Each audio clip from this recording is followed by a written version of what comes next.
নমস্কাৰ।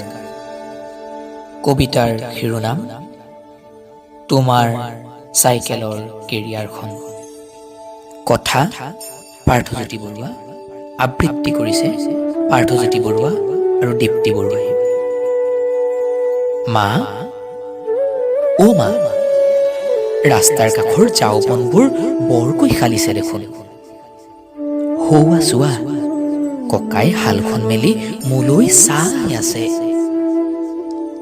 আকৌ বৰষুণ দিবনি বাৰু মা?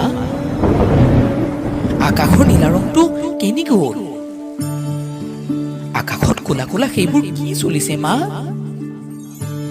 মা, মোৰ হ'লে বৰ ভয় লাগিছে পাই। বাহনিখনৰ মাজৰ ৰাস্তাটো দেখোন আন্ধাৰ। ভালকৈ ধৰি ল, পামগৈ আৰু বেছি দূৰ নাই। ন পানীৰে কেঁচা ৰাস্তাটো পিছল কৰি পেলাইছে। ভালকৈ ধৰি ল, তই চিন্তা নকৰিবি। ডালিমী বাইদেৱে আজি চিউটি কবিতাটো মুখস্থ ল'ব নহয়, হ'ল নাই? ভালকৈ ধৰি ল দেই।